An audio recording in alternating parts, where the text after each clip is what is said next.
5 billion. But when, in the aftermath of the banking crisis, we decided that this one-size-fits-all of consolidation needed to change. And we introduced what we called international banks, national banks, regional banks, and specialized institutions who were able to treat Islamic finance as specialized banks, and set different capital requirements for national and regional banks. So they could have a regional license for 5 billion, which is almost where they were, and a national license for 10 billion. And I remember sitting with Dr. Mutallab, because at that time they wanted me to approve that the interest accumulated on the deposit should be used as their capital. And I told them I cannot approve the capital of an Islamic bank to be interest when you claim to be a non-interest bank. So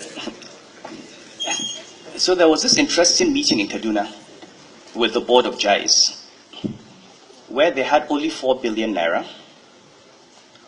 They needed 1, and they didn't know where to get it. And so I picked up the phone and called one of the richest Nigerians I know.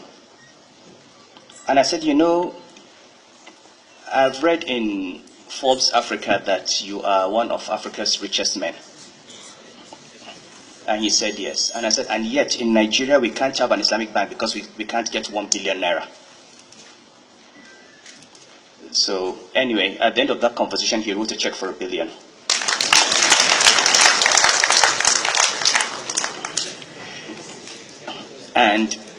And the application was submitted.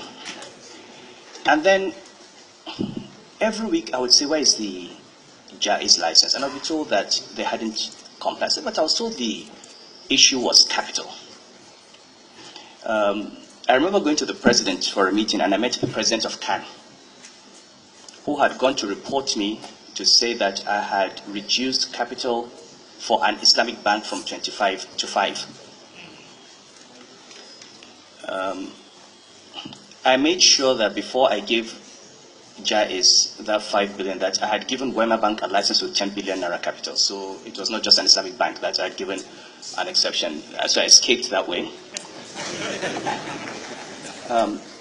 Well, but the license didn't come out.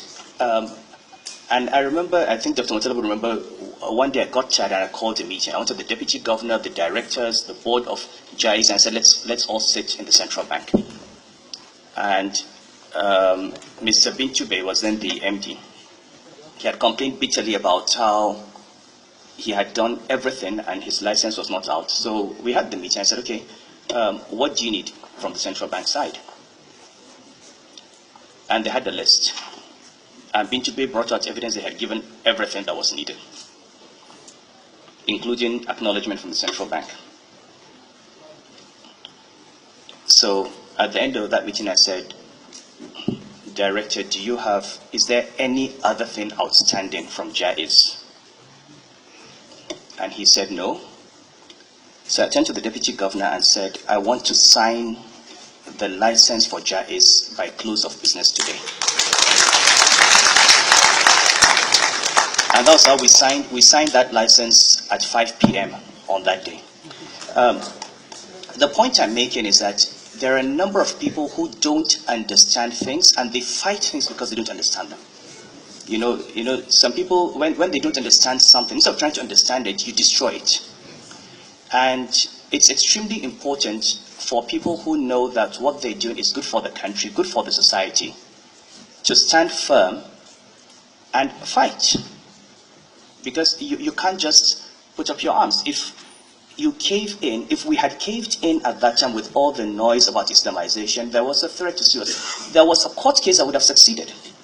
Because the regulations, which as Dr. Osman said, had started even before I became a governor, the regulations issued for Islamic finance started by defining non-interest banking as banking carried out in compliance with the Sharia.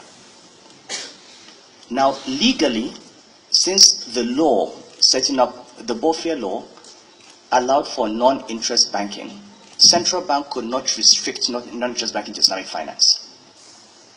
And a challenge in court at that time would have basically led to a cancellation of the regulations and opened the door for Jais not to be licensed. So there was a meeting organized by CAN lawyers in Lagos, and they compiled the legal evidence, and they were going to file a case on Monday against the central bank, against those regulations as unconstitutional because central bank was legislating. Well, one of the lawyers in the meeting was like me, a King's College old boy. So after the meeting, he called me and said, "You're in trouble." So I said, "Well, this is what's happening. We're going to challenge this regulation." So I said, "Okay, fine. So you were part of the meeting, you were part of the strategy. How do I get out of this?" And he said, "You have to change the regulation." So I said, "All you have to do is say that there are two types of non-interest banking, one that complies with Sharia and other types of non-interest banking." So I said, "Draft it for me." So he drafted the opening part of the regulation.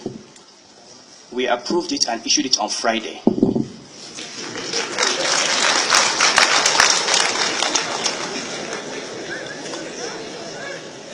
They had invited us to a debate on a Saturday, not knowing that we knew they were going to court. So I sent my deputy governor, and they came with these same arguments for, preparing the grounds for going to court the next day. And the deputy governor, we then had front page of this day, new regulation, said, "Oh, sorry, this has changed yesterday." So,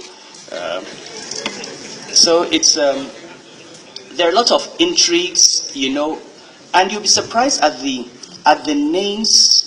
The names of the kinds of lawyers who were going to go to court to challenge. These are people that are supposed to be highly exposed people, highly cosmopolitan people, and you'll be shocked at how narrow-minded people can be when it comes to these issues.